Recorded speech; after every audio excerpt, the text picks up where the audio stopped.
এই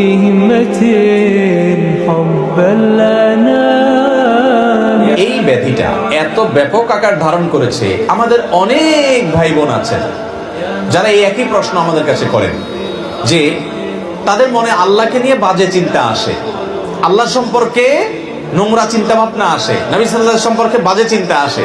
আপনি চিন্তা করুন তো, এই রোগটা যার মধ্যে আসে, এই আশাটা সেই লোকটাকে যদি অস্থির করে দেয়, তাহলে বুঝতে হবে এই লোকটা আসলে ঈমানদার, তার পেরেশান হওয়ার কোনো কারণ নেই। ঠিক এই একই প্রশ্ন নবী করিম সাল্লাল্লাহু আলাইহি ওয়াসাল্লামকে করা হয়েছিল। একজন সাহাবী বলেছেন, ইয়া রাসূলুল্লাহ, আল্লাহ সম্পর্কে আমার মধ্যে বাজে চিন্তা আসে, যখন আল্লাহ সম্পর্কে বাজে চিন্তা আসে আমি পেরেশান হয়ে যাই, অস্থির হয়ে যায় যে কেন আমার মনে এটা আসছে।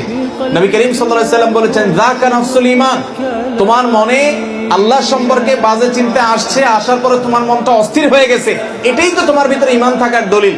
কারণ খালি ঘরে চোর আসে না, যেই ঘরে টাকা পয়সা জিনিসপত্র থাকে ওখানে চোর যায়। তোমার মনের ভিতরে শয়তান এসে তোমার ভিতরে যেহেতু ঈমান আছে, এই জন্য বাজে চিন্তা ঢুকাচ্ছে, তোমার ঈমান নষ্ট করার চেষ্টা করছে। তুমি সেটা টের পেয়ে গেছো, অস্থির হচ্ছ, পেরেশান হচ্ছ, এর মানে হলো তোমার ভিতরে ঈমান আছে। এটা ঈমান থাকার প্রমাণ, তোমার টেনশনের কারণ নাই, বরং আল্লাহ শুকর আদায় করবা। আর এটাকে একেবারেই আমলে নিবে না। এরকম ইচ্ছার বাইরে মনে বাজে চিন্তা শয়তান ঢুকিয়ে দিচ্ছে, এর কারণে আপনার ঈমানের ক্ষতি হবে না, এর কারণে আপনি বেঈমান হবেন না, বরং এরকম পরিস্থিতি আসলে কয়েকটা কাজ করবেন। নাম্বার 1, এটাকে একদম আমলে নিবেন না। নাম্বার 2, খুশি হবেন যে আমার ভিতরে ঈমান আছে, এই জন্য শয়তান আমাকে খোঁচাচ্ছে। কোন অমুসলিম, কোন ভিন্ন ধর্মের অনুসারী কিংবা কোন নাস্তিক জীবনে এই কথা বলবে না যে তার মনে এরকম হঠাৎ হঠাৎ বাজে চিন্তা আসে, কারণ ওর ভিতরে তো ঈমানই নাই। শয়তান তার কাছ থেকে ঈমান ছিনিয়ে নেওয়ার চেষ্টাই করবে না।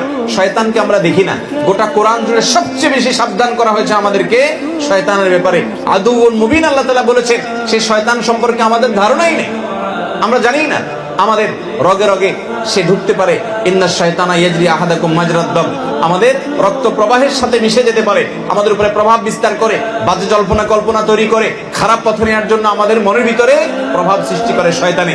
এই শয়তান সে কিন্তু কোন ওই যে শয়তানের অনুসারী, শয়তানের গোলামের মধ্যে পাবেন না, তার মধ্যে শয়তান থাকে না। ঈমানদারের মনে বাজে চিন্তা আসে, এই কথা চিন্তা করে আল্লাহ শুকর আদায় করবেন। তাহলে প্রথম কাজ হলো এটাকে পাত্তা দিবেন না, এর কারণে আপনার ঈমান ক্ষতি হবে না।